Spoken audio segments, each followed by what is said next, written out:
Good morning, everyone. Good morning to those out in TV land, relaxing at home and decided to join us to hear updates today. I'm filling in for Brad, our fearless leader. He's away for the holidays. He'll be back on campus on Tuesday. So someone asked the question this morning, who made a decision to leave you in charge? I said, someone just made a bad decision. I don't know. But I'm here to support you until he gets back.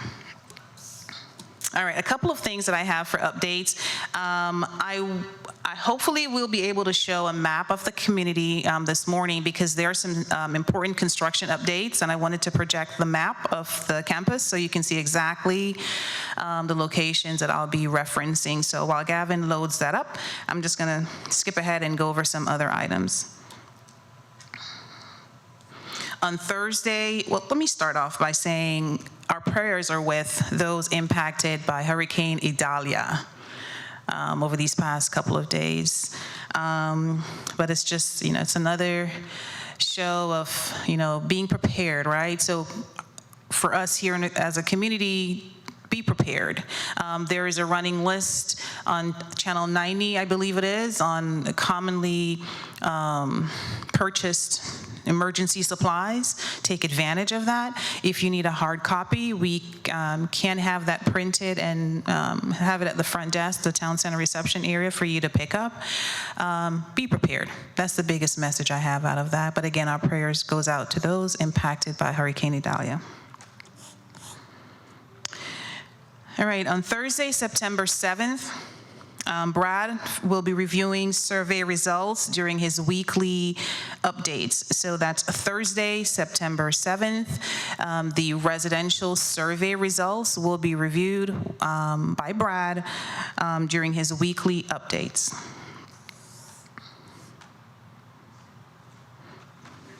A reminder that there's been a lot of question around the Sunday brunch.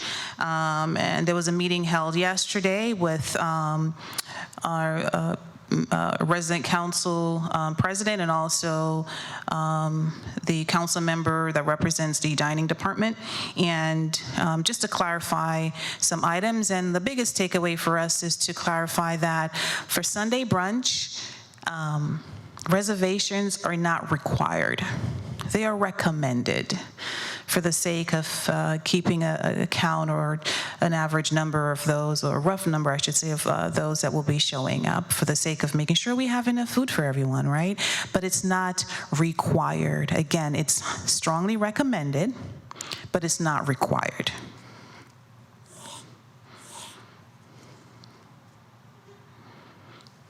Our map is up, but I'm gonna leave that for last, the construction updates. COVID-19. Over the past few weeks, our campus has been impacted by a rise in positive cases.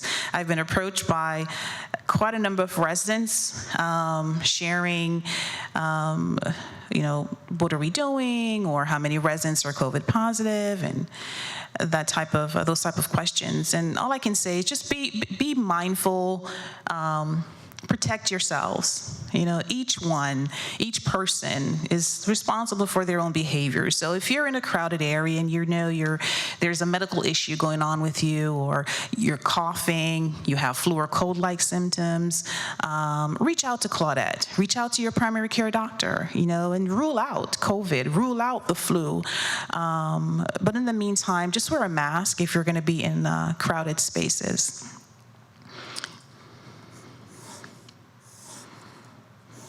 And a reminder that Claudette nor myself or any employee, we cannot share the names of residents that are COVID positive. I've been asked that over the past couple of days, and a reminder that we cannot share the names of residents that are COVID positive within the community for their privacy. But just know that once we are made aware, Claudette and we do take steps to make sure that all their needs are met.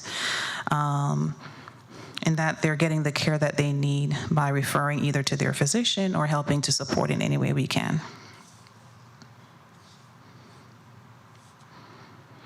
I am happy to announce, Susan is so happy, We have hired a fitness coordinator. Woohoo! She's actually sitting in the town center lobby right now. I saw her as I was walking over. I stopped to say good morning, and I said, Deja, you're going to hear your name on television. So Deja Holman is our new fitness coordinator. She's going through orientation today, and effective tomorrow, she will be with Susan. But Susan is also coordinated a meet and greet with Deja. So Friday, September 1st, tomorrow, at 10 a.m. in the fitness studio. So that's Deja Holman. Tomorrow at 10 a.m., come and meet our new fitness coordinator, Deja Holman. I'm also happy to announce that we have hired our new housekeeping manager. Woo! He's also going through orientation today with our HR department, and his name is Douglas Dela Cruz. He comes with years of experience in managerial experience, housekeeping and so forth, and working in different levels of care. He's familiar with the healthcare setting, hotel setting. So he has he comes with a very strong background, and hopefully they're both here for years to come. How about that? Yeah. That's all we can pray for, right? But they are, I believe they are both are a great fit for our organization, and we'll see. All right, and last on my list is construction. Can I get the little pointer thingamajiggy? That's what my son says. My 6-year-old says thingamajiggy. I have no idea what thingamajiggy is, but the pointer. The pointer. Okay, I just want to make sure it works. All right, so a couple of things with construction. The framework for the columns has started. As you noticed, there's been a lot of movement behind the fence, and that has to do with just creating the framework for the walkway. The courtyard doors between buildings 2 and 3, it's progressing along. The final piece of it is the electrical approval through the City of Plantation, and that's also moving along. I actually was a little bit late coming to the meeting because we were wrapping up our construction call with the architects and the R&B of the contractors, and that's moving along well. So fingers crossed. The automatic doors between buildings 2 and 3, projecting probably another week before it wraps up, and it'll be accessible by everyone. All right, so the walkway project. So next steps. To access the storm drainage that is between the current construction fence, let me do this? I feel like okay. Hopefully you guys can still see me, okay, from home. So currently we have the construction fence running, Gavin, you're gonna do my, okay, perfect. All right, Gavin is gonna be my pointer then. Yeah? Okay. So currently the construction fence that's running from the town center area along to building right here, building 3. Okay, so because there has to be, the team has to access the storm drainage that's right about here in the center of the driveway, they have to shut down the flow of traffic that comes in from our main, turns here, or comes in from the west gate and come here. This area right here, traffic will need to be closed off to pedestrian and vehicles driving through. In order to do that, they're going to shift the fence that currently runs from the fountain over to the building 3 area. The fencing will be shifted from the fountain to right here. Hopefully everyone can see the parking areas right here in front of the Village Center, so the fence will be shifted and close off the through traffic right here. And then on the opposite side, the fencing will be shifted to close off the area between Building 3 and the parking area right here in front of the Village Center. The walkway that's here, coming from the temporary walkway from Building 3 to cross over to the Village Center area, will still be accessible. But caution, right here is going to be a strong, heavy construction zone, but the Village Center will remain open. So ideally, if you cross by the walkway, you still have access to come behind the parking that's here and navigate your way over to the Village Center if you choose. It will not be blocked off here, but just use caution. The fence will be right here, right in front of the walkway. The area they're trying to access is a drainage or a manhole, I'll call it. It's somewhere right around here. It's going to take about a week for them to do whatever it is that they need to do with that access point. The City of Plantation Fire Department is a part of this process. They have to approve a flow of traffic process. Has to be approved. The traffic plan has to be approved. So the City of Plantation Fire Department is involved, and we're waiting for them to give approval. If they give approval, then next Tuesday, which is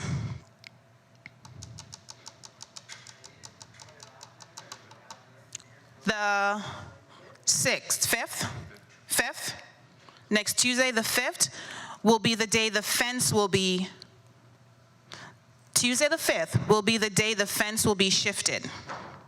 If they do not give approval, we will not move forward with this until they do. And I will update you again early next week as to when that will happen. But if everything flows the way it should, we should have an approval by end of day today or tomorrow. I will have communication in the communicator on this, as well as this campus map showing you exactly where the fencing will be. Please advise your loved ones if they're visiting the community. We prefer, if you are coming to the town center, you still will have access to the main entry here. But if you're going to the other areas of the community, the west gate is going to be your main access.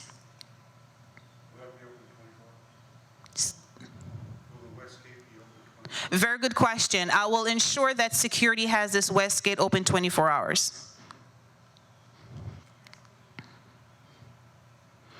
For those watching from home, if you have any questions, please reach out to me. Any other questions from those sitting here? What is the strike between? Thank you, Mr. Tinjum. To avoid traffic coming through the main and making a left, because right here will be a construction zone, we'll be putting metal kind of barricades right here to avoid drive-through traffic. But you are able to walk around it to access the Village Center. So this will be also a temporary barricade, thank you, for traffic, for vehicles not to drive through, coming from the main off of Broward.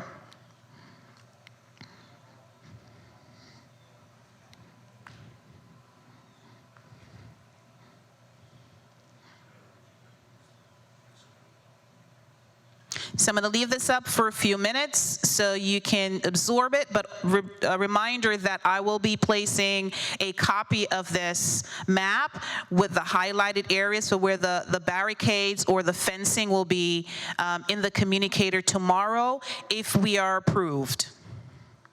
Is it clear? Yeah? Okay. For 1 week, yes. This will be for this shut-off. Barricade here, fencing here will be for 1 week. So traffic going to the town center, yes, families will still be able to drive in from the main off of Broward, drop you off, and circle, kind of turn around, however we navigate here, and go back out.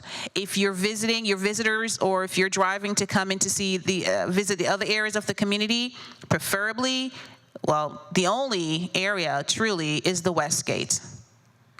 and then you're able to access the entire community from there.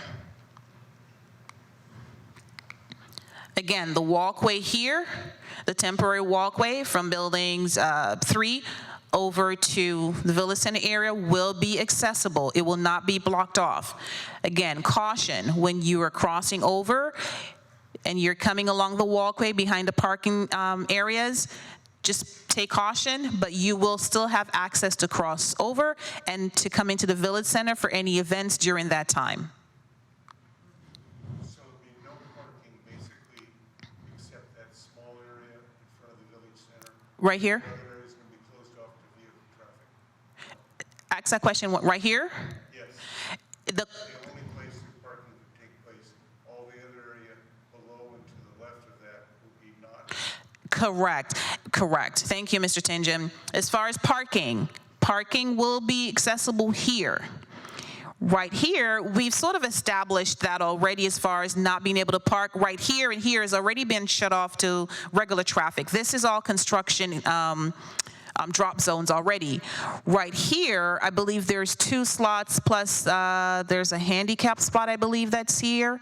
That will not be accessible for cars. So the handicap spots will be here and here. Along here, I believe there's some additional handicap parking. And in the parking lot in front of the town center? Yep, in here.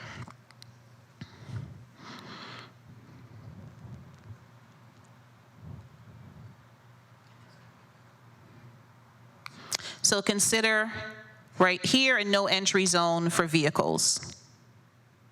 Probably put that on the map. Just exit out. Okay. All right. So the recommendation is that for this entire area right here, we sort of highlight it as a no entry zone for cars, and we can do that as well. And again, if we're approved, I'll do that. And this map will be on the back of the communicator, I think is what Susan and I talked about, a copy of this map. So again, I'm going to leave it up for a few minutes, or a few seconds. I know Miss Barbara Schmidt is up next for you to absorb, but it will be there will be a copy on the back of the communicator. Let me see if I missed anything.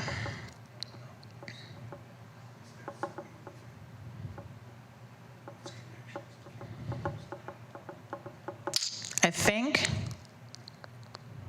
I covered everything that I needed to cover. Again, if there's any questions from those at home, please reach out to me. If I'm not at my desk, my cell phone number, 954-803-3556. Again, that's 954-803-3556. Well, I hope you all have a blessed day. And up next is Miss Barbara Schmidt. Do you need the clicker? No, I don't need the Whatchamacallit.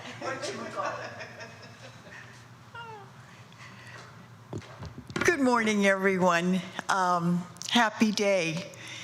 Interesting. Today's Kindness 101 is on enthusiasm. And I think we could use a little enthusiasm around here to support our dean and the new construction and unfortunately inconveniences for a number of people, but for a short period of time. All right, enthusiasm and joy.